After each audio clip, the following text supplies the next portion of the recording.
Iubiți frați și surori, în această zi binecuvântată ne așezăm înaintea prezenței Domnului Atotputernic, cu o credință înnoită și speranță în inimile noastre, pentru a căuta ajutorul celui care nu-și abandonează niciodată copiii.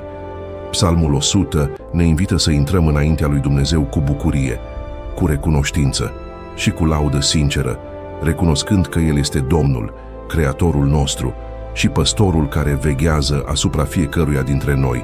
Și meditând la acest pasaj puternic, ne amintim de povestea lui David.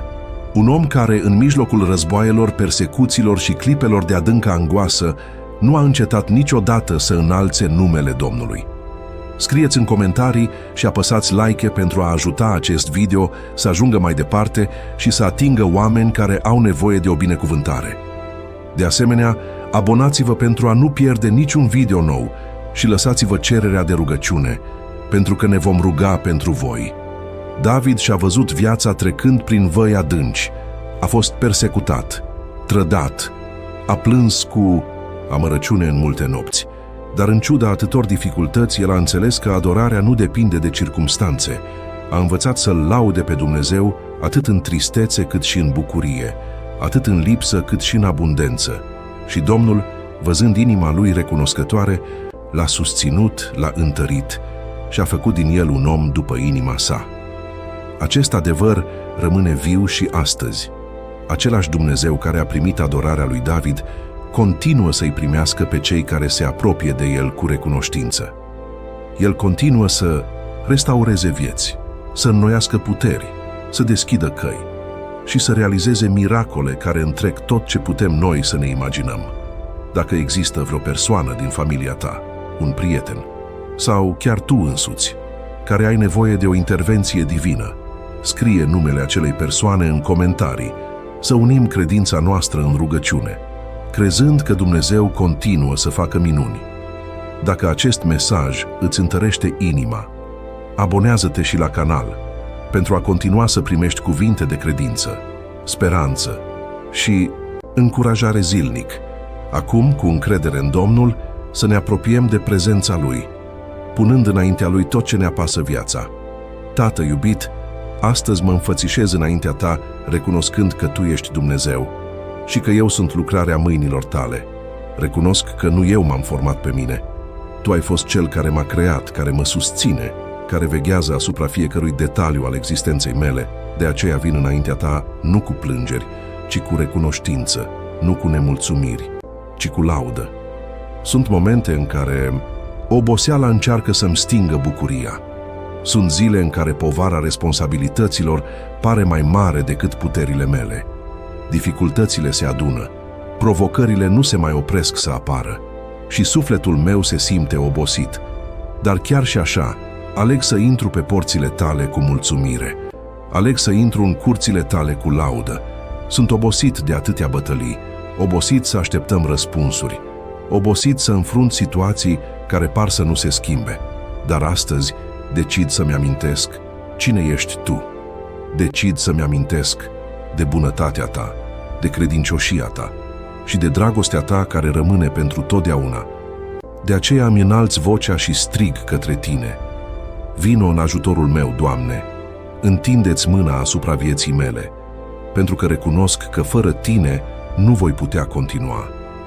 Când descurajarea încearcă să-mi domine gândurile, când circumstanțele mă fac să cred că nimic nu se va schimba, când răspunsurile par îndepărtate, ajută-mă să rămân ferm în recunoștință. De multe ori încerc să arăt putere în fața oamenilor, încerc să-mi ascund lacrimile, încerc să merg înainte ca și cum totul ar fi bine. Dar Tu cunoști adevărul care există în mine. Tu cunoști nopțile în care am rămas treaz îngrijorat, momentele în care anxietatea a încercat să-mi domine inima, vremurile în care frica a vorbit mai tare decât speranța.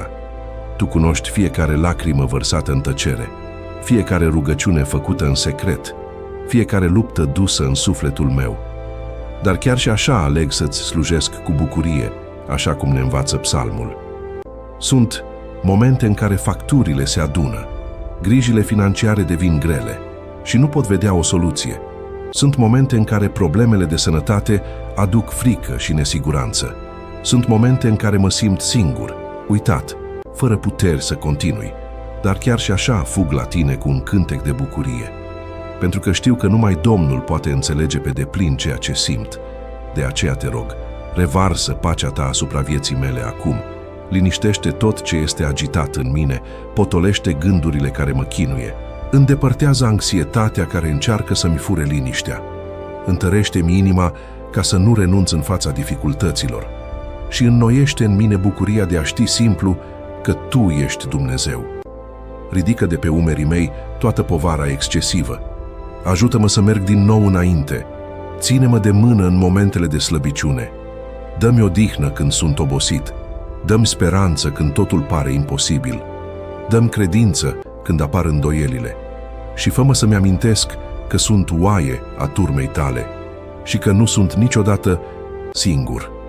Tată, de câte ori am încercat să rezolv totul fără să caut îndrumarea Ta, de câte ori am dus singur probleme pe care ar fi trebuit să le pun în mâinile Tale, de câte ori mi-am ascuns durerile în timp ce zâmbeam oamenilor, de câte ori am rămas în tăcere în timp ce inima mea plângea, uitând să intru în prezența Ta cu laudă, așa cum ne invită psalmul. Dar astăzi nu vreau să-ți ascund nimic. Vreau să-mi deschid inima complet, pentru că știu că Domnul mă cunoaște. Cunoaște limitările mele, cunoaște luptele mele, cunoaște fricile mele și continuă să mă iubească în ciuda tuturor. Știu de asemenea că sunt oaie a turmei Tale și că Tu veghezi asupra mea așa cum păstorul veghează asupra turmei sale. Când voi fi fără puteri, susține-mă. Când voi fi doborât, ridică-mă. Când voi fi confuz, călăuzește-mi pașii.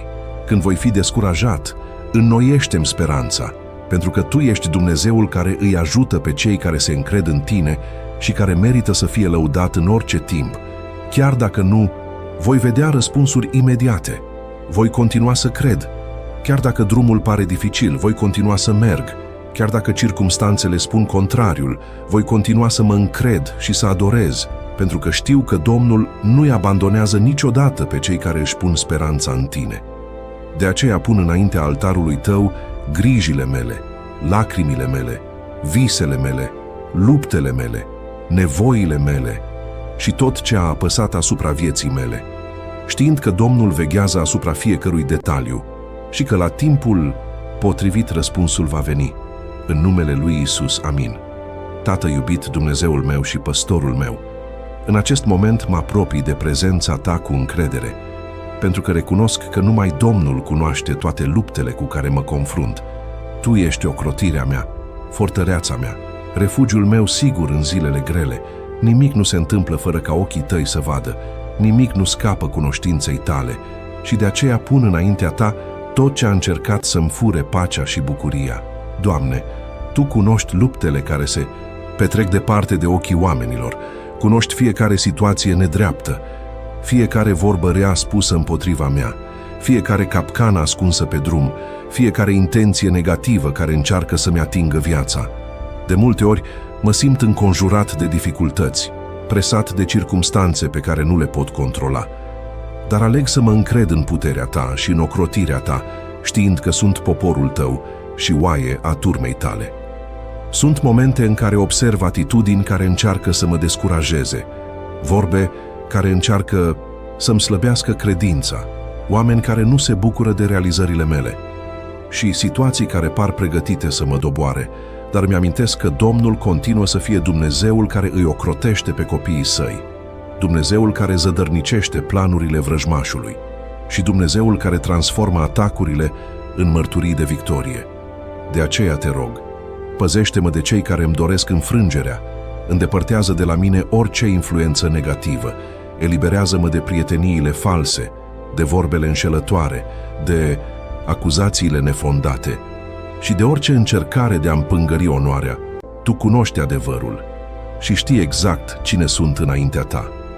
De câte ori am fost ținta invidiei fără să-mi dau seama, de câte ori am simțit povara dezamăgirii, de câte ori am descoperit că nu toți mergeau alături de mine cu sinceritate.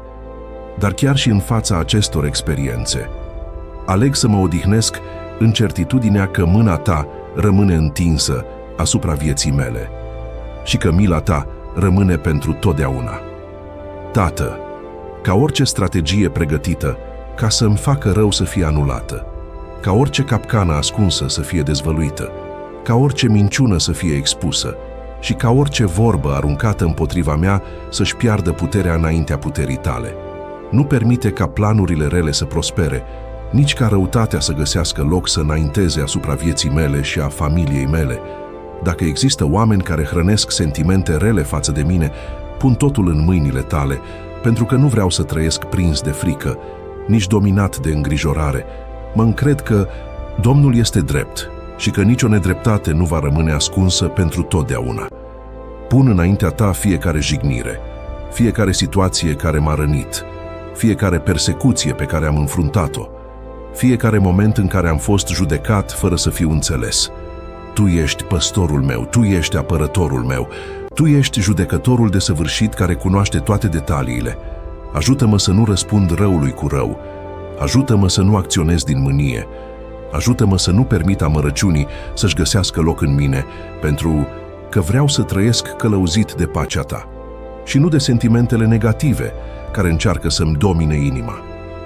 Eliberează-mă de cei care par prieteni, dar poartă intenții ascunse, de cei care îmi zâmbesc în față, dar îmi doresc înfrângerea, de cei care s-ar bucura de eșecul meu și de cei care încearcă să-mi pună obstacole în drum, ca orice încercare de a-mi face rău să fie desfăcută prin puterea ta, ca orice vorbă negativă să fie anulată, ca orice influență distructivă să fie frântă, ca orice duh de invidie, dezbinare, ură și răutate să fie îndepărtat din viața mea și ca prezența ta să umple fiecare colț al inimii mele, ca oaia care își cunoaște păstorul după voce. Doamne, nu vreau să port pică, nu vreau să hrănesc resentimente, nu vreau să permit ca experiențele rele să-mi definească drumul. De aceea pun totul înaintea altarului tău, pun durerile mele, dezamăgirile mele, rănile mele și aleg să mă încred în dreptatea ta desăvârșită. Dacă există porți care trebuie închise pentru a mă ocroți, închide-le, Doamne. Dacă există drumuri care trebuie schimbate pentru binele meu, călăuzește-mă pe ele. Dacă există relații care și-au îndeplinit scopul, îndepărtează-le după voia ta și pune alături de mine oameni care să contribuie la creșterea credinței mele. Vreau să merg în pace, să trăiesc fără frică, să mă odihnesc fără anxietate și să merg înainte fără să port povara intențiilor rele ale altora, pentru că siguranța mea nu este în circumstanțe, ci în tine. Astăzi declar prin credință că sunt ocrotit de mâna ta puternică. Nici o capcană pregătită împotriva mea nu va avea succes, nici o vorbă contrară nu va fi mai mare decât promisiunile tale, nici o nedreptate nu va putea împiedica planurile pe care Domnul le are pentru viața mea. Tu ești Cel care mă păzește, Tu ești Cel care mă înconjoară, Tu ești Cel care mă întărește și de aceea aleg să mă odihnesc în grija ta, chiar fără să înțeleg toate situațiile.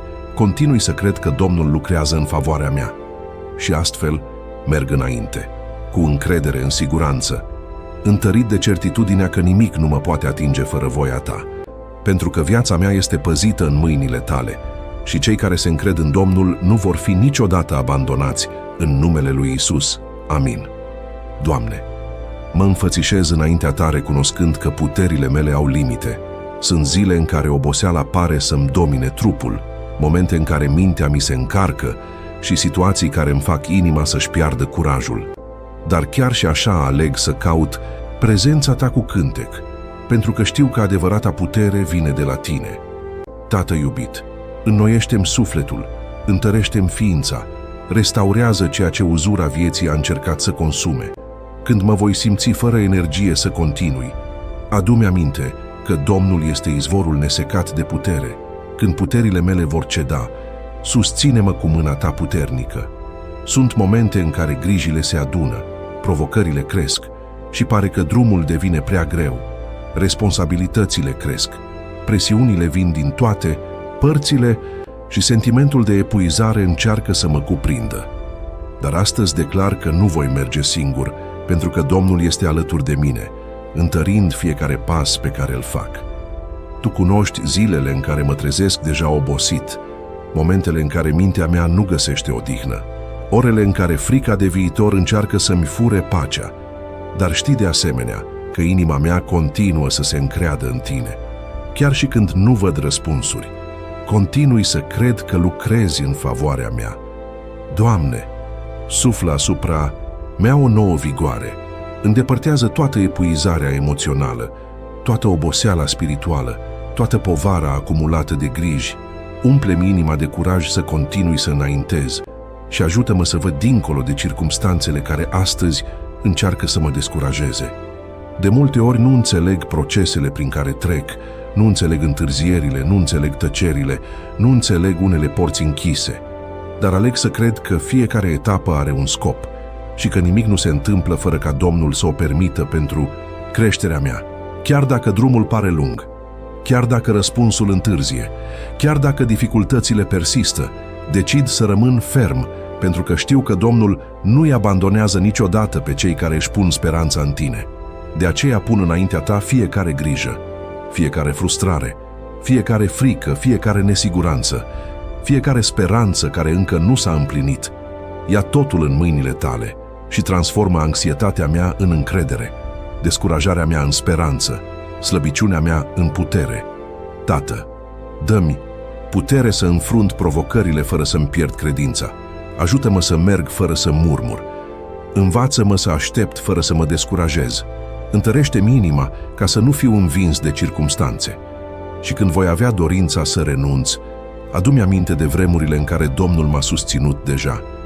Adu-mi aminte de porțile pe care le-a deschis deja, de izbăvirile pe care le-a făcut deja, de minunile pe care le-a lucrat deja, pentru că credincioșia Ta din trecut este dovada că vei continua să veghezi asupra mea în prezent și în viitor, căci mila Ta rămâne pentru totdeauna și credincioșia Ta din generație în generație.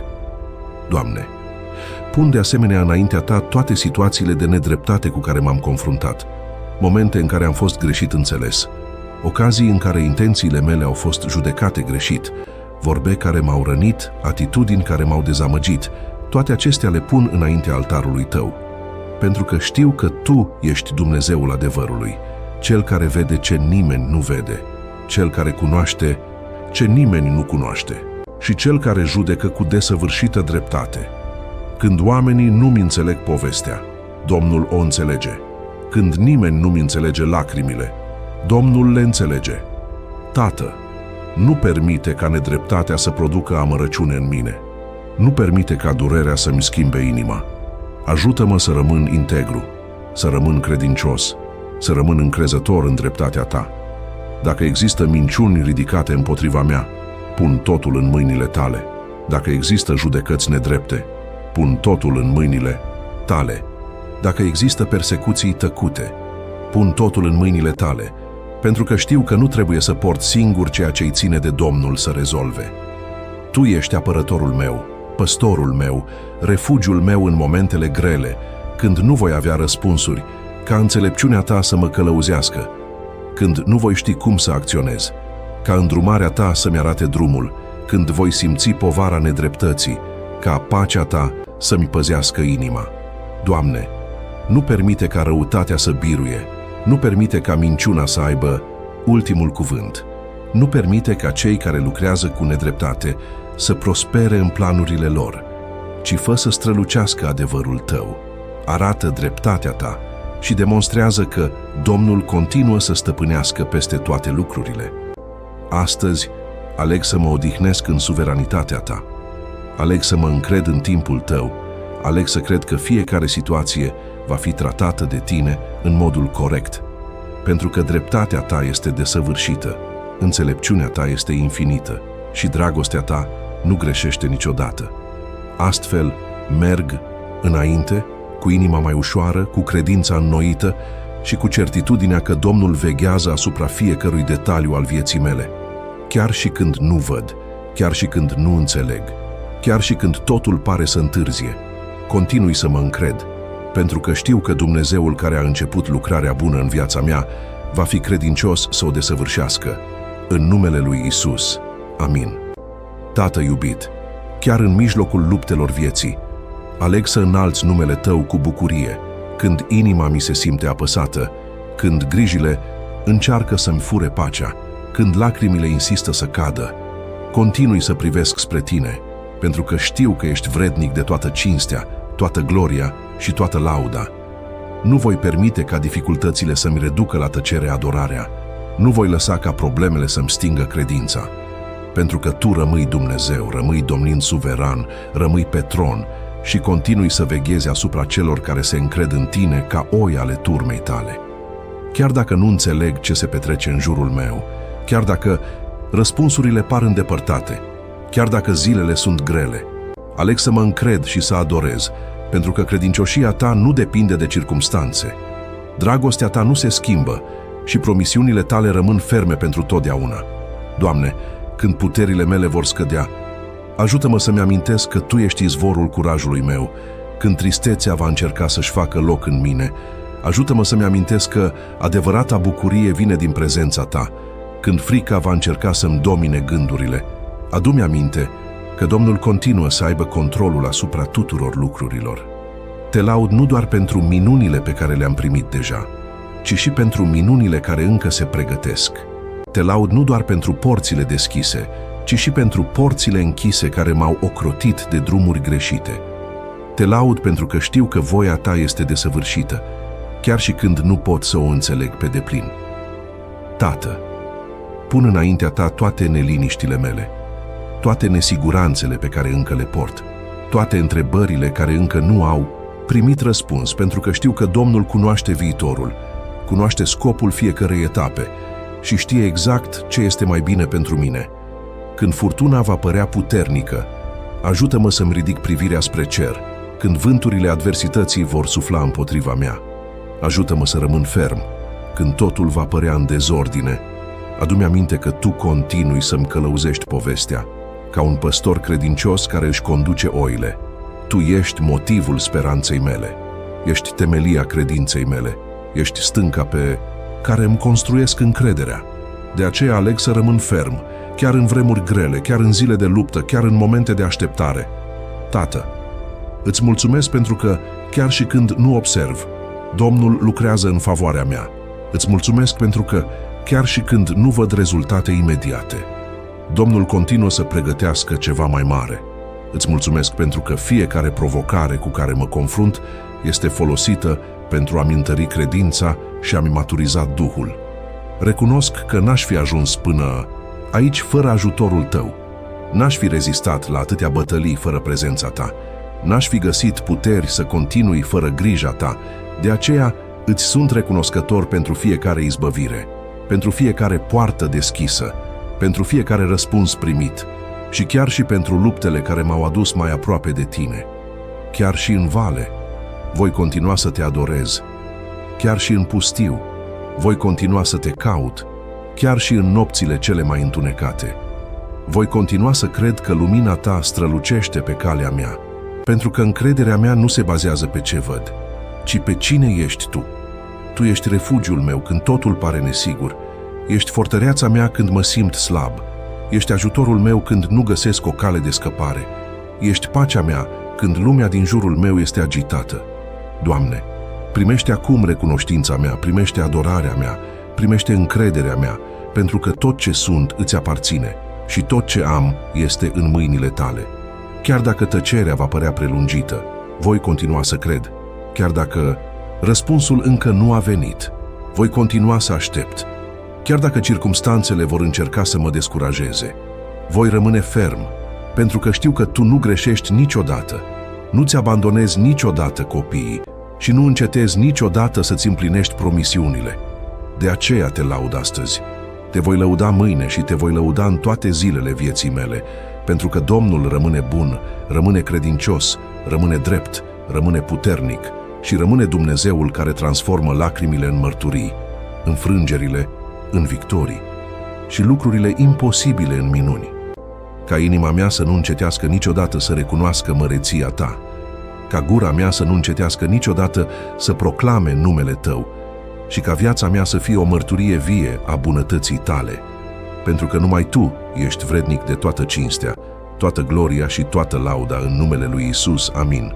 Doamne, sunt momente în care totul pare tăcut, momente în care privim în jur și nu putem vedea răspunsuri. momente în care circumstanțele ne fac să credem că mergem singuri. Dar astăzi aleg să-mi amintesc că Domnul continuă să lucreze, chiar și când ochii mei nu pot percepe, chiar și când nu înțeleg căile tale. Tată iubit, știu că tăcerea ta nu înseamnă niciodată absență. Știu că, în timp ce aștept, tu continui să lucrezi în culise, pregătind porți, aliniind situații, îndepărtând obstacole și călăuzind fiecare detaliu al poveștii mele după voia ta desăvârșită.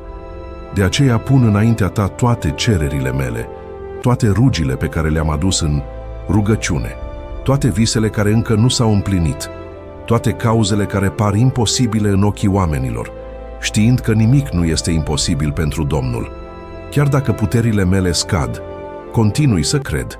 Chiar dacă drumul pare lung, continui să merg.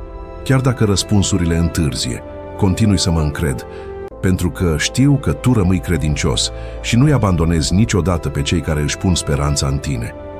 Tată, mă încred în înțelepciunea ta, pentru că Domnul vede ce eu nu văd, cunoaște ce eu nu cunosc și înțelege ce mintea mea limitată nu poate înțelege. De aceea aleg să mă odihnesc în promisiunile tale, știind că totul se întâmplă la timpul potrivit. Dacă va fi nevoie să se schimbe circumstanțe, Domnul le va schimba. Dacă va fi nevoie să se deschidă porți improbabile, Domnul le va deschide. Dacă va fi nevoie să se îndepărteze bariere, Domnul le va îndepărta, pentru că puterea ta nu cunoaște limite și autoritatea ta rămâne mai sus de toate lucrurile. Astăzi îmi depun viața complet în mâinile tale. Îmi pun proiectele, grijile, familia, finanțele, sănătatea, visele, viitorul și tot ce încă îmi provoacă anxietate. Pentru că știu că Domnul este specialist în a transforma situațiile dificile în mărturii de victorie.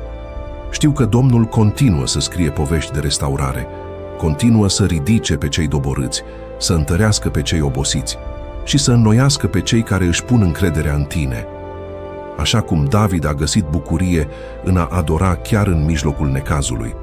Și eu aleg să caut refugiu în prezența ta cu laudă, așa cum Psalmul 100 ne invită să slujim Domnului cu bucurie și să intrăm în prezența Lui cu cântec, și eu cred că Domnul continuă să facă minuni în viața mea.